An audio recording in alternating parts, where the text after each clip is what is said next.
On my 73rd birthday, my daughter handed me a tablet and told me it was to help me stay connected. She smiled too hard when she said it, like she was finishing a sentence she'd practiced in her head.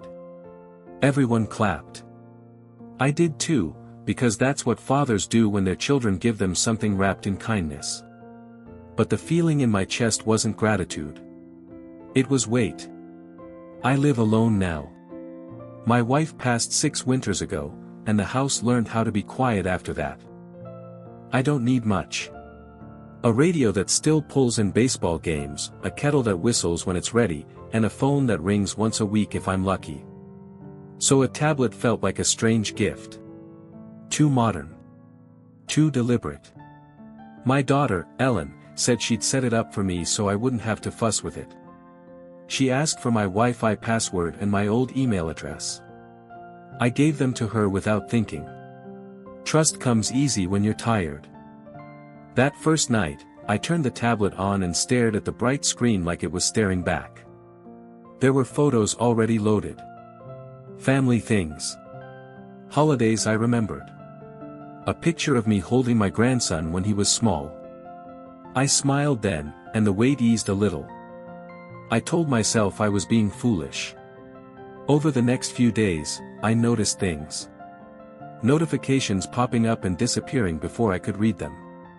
The battery draining even when I hadn't touched it. Once, I swore I heard a faint click, like something waking up, when the room was still. I laughed out loud at that. Old men imagine noises. That's what people say. On the 4th day, a message appeared asking me to confirm an account I didn't recognize. It vanished when I reached for my glasses. I sat there for a long time afterward, the tablet warm in my hands, feeling like I'd missed a step on the stairs but hadn't fallen yet. I told myself it was nothing. Ellen called that evening and asked, casually, if I was enjoying the gift. Her voice was calm, but she didn't ask how I was. Just about the tablet. When I said it was fine, she exhaled, like she'd been holding her breath, and changed the subject. That was when the weight came back, heavier than before, and settled in my chest as I sat alone on my birthday night, holding a gift that no longer felt like it belonged to me. By the 6th day, the tablet had worked its way into my routine like an uninvited guest who knew where the cups were kept. I'd wake up and it would already be lit, screen glowing softly on the side table. Not bright enough to shout, just enough to let me know it was awake before I was. I told myself it must be updating. Machines do things on their own now. That's what everyone says. I tried to look through the settings. My hands aren't as steady as they used to be, and the words were small, layered inside other words. There were apps I didn't remember downloading. A banking symbol. A document folder with nothing in it. When I tapped it, the tablet froze, then restarted. Clean as a whistle. Too clean. That afternoon, I drove to the grocery store. When I got back, the front door was locked the way I'd left it, but the tablet had moved. Just a few inches. Enough that I noticed. Enough that my stomach tightened. I stood there staring at it like it might explain itself. It didn't. Ellen came by the next day. She brought soup and talked about traffic and how tired she was. She picked up the tablet without asking and said she needed to run a quick check. Her fingers moved fast, confident. When I asked what she was checking for, she said, "Oh, just bugs." She laughed like it was a joke. I didn't laugh back. I asked her if the tablet had anything to do with my accounts. My pension. The small savings I'd built by never asking for much. She looked at me for a second too long before saying no. Then she told me I worry too much. That tone again. Gentle, but firm, like a nurse closing a curtain. 2 days later, my bank called. Or at least someone who said they were from my bank. They asked me to confirm activity I didn't recognize. When I told them I'd call back, the line went dead. No goodbye. No hold music. Just gone. That night, I unplugged the tablet and put it in the hall closet under an old coat. The house felt quieter after that. Safer. I slept better than I had in days. In the morning, the tablet was back on my nightstand, fully charged, the screen dark but warm, as if someone had been holding it not long before I woke up. I didn't confront Ellen right away. I needed to be sure of my footing before I spoke, the way you test ice with your boot before putting your weight on it.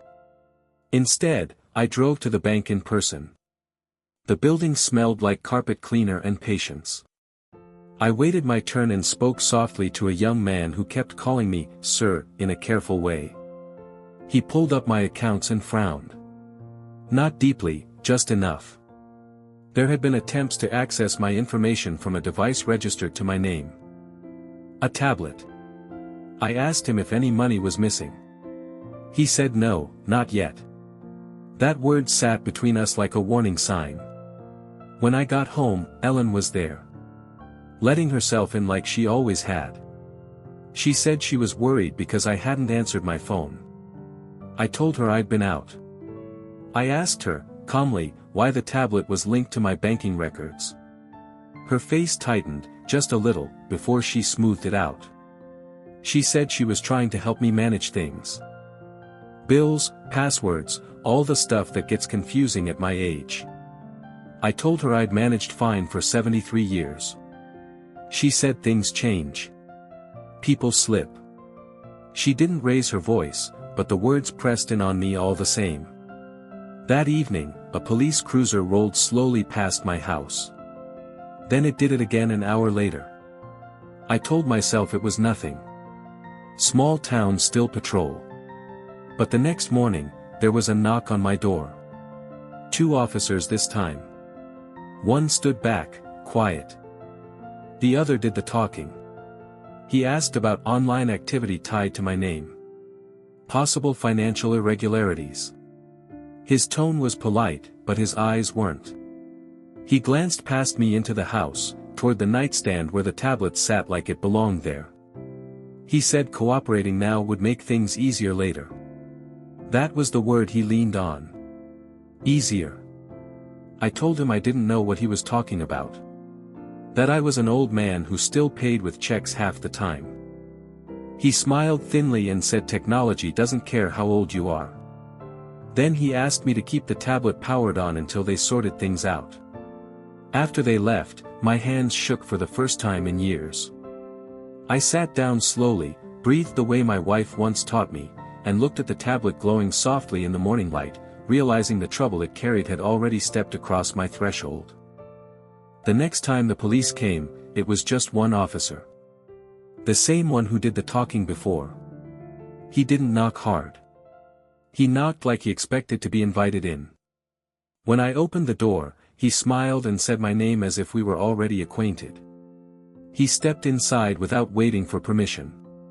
Looked around. Not rude, just thorough. He asked me to sit at the table. I did. My knees complained, but I kept my face calm.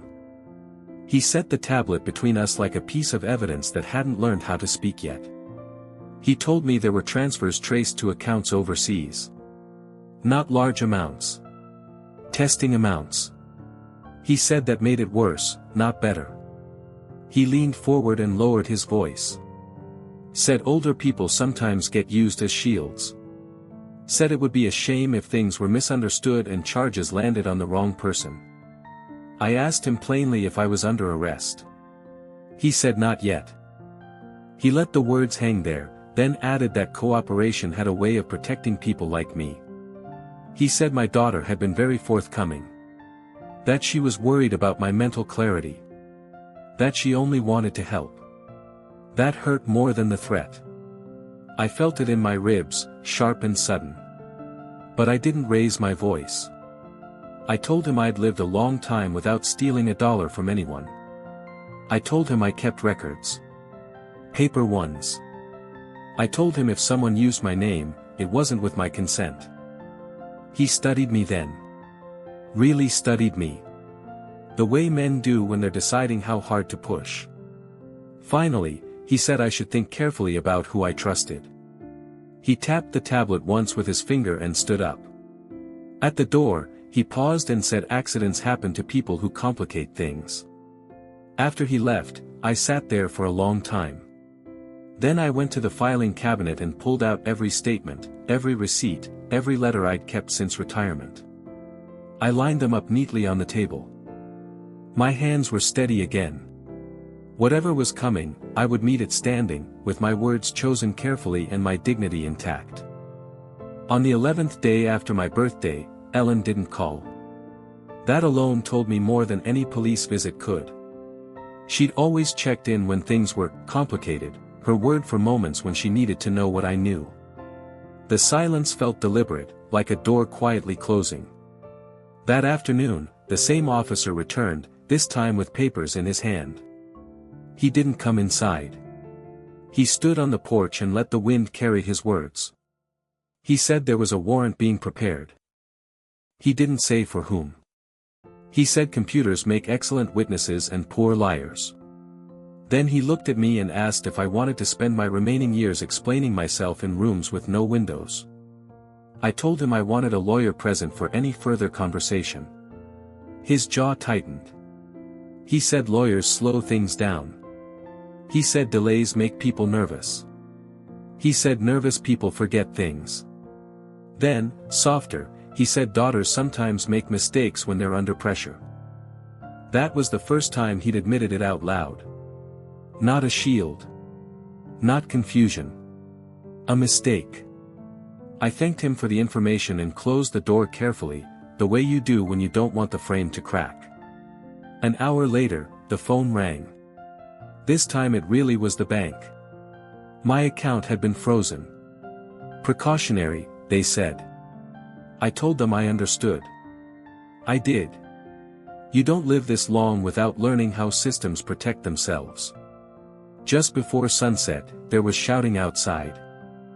I looked through the window and saw 2 cruisers and Ellen standing between them, her hands shaking, her voice breaking. I couldn't hear the words, but I didn't need to. When they put her in the back seat, she finally looked at the house. At my window.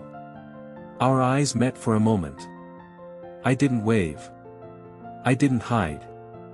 I stood there, straight-backed, breathing slowly, knowing that whatever she'd done had finally stepped out into the open, and that the truth, once moving, doesn't stop for anyone. They didn't let me see her that night. I wouldn't have known what to say anyway. After the cruisers pulled away, the street went quiet again, the kind of quiet that feels earned. I made tea, even though my hands were shaking, and sat at the table with the papers still spread out in neat rows. Order helps when the world slips. The officer came back just after dark. Same man. Same voice. He sat across from me again like we were finishing a conversation we'd paused earlier. He said Ellen had confessed to using my identity to move money through temporary accounts. He said she claimed she thought she'd fix it before anyone noticed. He said people panic when they feel cornered. Then he leaned in and asked me to sign a statement saying I'd given her permission. Just a formality, he said. A way to keep this from getting uglier than it needed to be. He didn't raise his voice. He didn't threaten me outright. He just talked about courtrooms and stress and how men my age don't do well under fluorescent lights. I told him no. I told him slowly, politely, and with my hands folded in front of me so he could see they weren't shaking anymore. I said I wouldn't lie to make things easier. I said I loved my daughter, but love doesn't change facts. I said if the truth cost me peace, I'd pay it. For a long moment, he said nothing. Then he stood, straightened his jacket, and said I was making this harder than it needed to be. I told him dignity often does. He didn't smile at that. After he left, I sat alone until midnight. I thought about Ellen as a little girl, riding on my shoulders at the county fair. I thought about how fear can hollow people out until they don't recognize themselves. I didn't excuse what she'd done. But I understood it. When I finally went to bed, the tablet was still on the table where he'd left it, dark and silent. For the first time since my birthday, it felt like just an object again. Whatever power it had held over my life was gone. Outside, the night stayed still, and I slept knowing I had not bent, even when it would have been easier to disappear. The next morning, my lawyer arrived before I finished breakfast. An old friend of a friend. Gray-haired, careful with his words. He read through everything without interrupting, then nodded once. He said I'd done the right thing by not signing anything. He said pressure often pretends to be concern. By noon, the officer was back again, but his tone had changed. Less confident. More procedural. He explained that Ellen was being charged formally. Fraud. Identity misuse. He said it plainly this time, without soft edges. When I asked if she'd named me as a willing participant, he said no. Not anymore. He asked me again to confirm, on record, that I hadn't given permission. I did. Calmly. Clearly. My voice didn't shake. I thought it might, but it didn't. The truth has a way of steadying you when you stop fighting it. That afternoon, the tablet was taken away as evidence. I watched them bag it like it was fragile. Like it had feelings. When the door closed behind them, the house felt lighter. Emptier, but in a good way. Like after a storm when the air clears. Ellen called that evening from the station. Her voice was small. She cried. She said she was scared. She asked why I hadn't helped her. I told her I was helping her by not lying. I told her consequences are sometimes the only things that stop us from doing worse next time. She hung up without saying goodbye. I sat with that for a long time. Being a father doesn't end when your child stops being a child. It just changes shape. Sometimes it means standing firm when every part of you wants to fold. As the sun went down, I realized the fear that had lived in my chest for days was gone. In its place was something quieter. Resolve. Not anger. Not pride. Just the knowledge that I had chosen the harder path because it was the honest one. The days after that moved slowly, like everything was wading through mud. Ellen was held, then released on bail. Court dates were set. Paperwork arrived in thick envelopes that smelled faintly of ink and seriousness. I read everything twice. I asked questions. I didn't rush. Rushing had gotten us here. One afternoon, the officer came by one last time. Not the quiet one. The talker. He stood on the porch and cleared his throat like a man about to apologize without saying the word. He said there'd been complaints about his conduct. He said reminding civilians about accidents wasn't appropriate. He didn't look at me when he said it. I told him I hoped he remembered that words can bruise even when they don't leave marks. He nodded once, stiff, and walked away. I watched him go, feeling no triumph. Just relief that the pressure had finally lifted its hand from my shoulder. Ellen's lawyer called me later that week. Asked if I'd consider speaking on her behalf at sentencing. Not to excuse her actions, but to give context. To remind the court she was more than her worst decision. I said I would. Not because she deserved escape, but because she deserved to be seen whole. The night before my statement, I sat alone in the living room. No tablet. No glowing screens. Just the lamp my wife picked out years ago and the quiet ticking of the clock. I practiced what I would say, then let it go. You can't rehearse honesty. You just have to stand there and let it come. I realized then that fear had taught me something valuable. That calm is a choice. That dignity isn't loud. And that protecting yourself doesn't mean abandoning love. It just means drawing a line and standing on the right side of it, even when it's lonely. When I went to bed that night, the house felt like mine again, and for the first time in weeks, the silence didn't feel watched. The day of the hearing, I wore my old gray suit. The one my wife used to say made me look steadier than I felt. Ellen sat at the defense table, smaller somehow, like the room had taken something out of her. When our eyes met, she didn't look away. That mattered. When it was my turn to speak, I stood slowly and told the truth the way I always had. I said my daughter was capable and smart, and that fear had led her to do something wrong.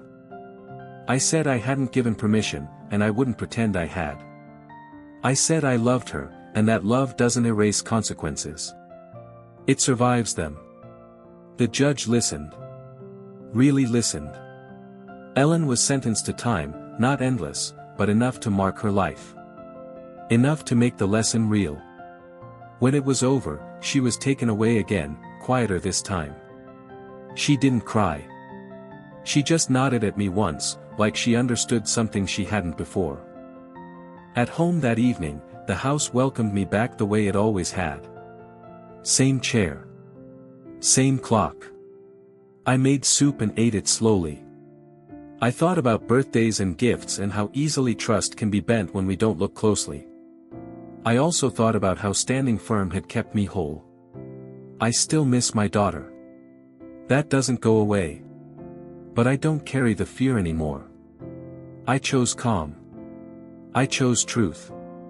And when you get to be my age, you learn that those choices matter more than comfort. The house is quiet now, and for once, that quiet feels honest.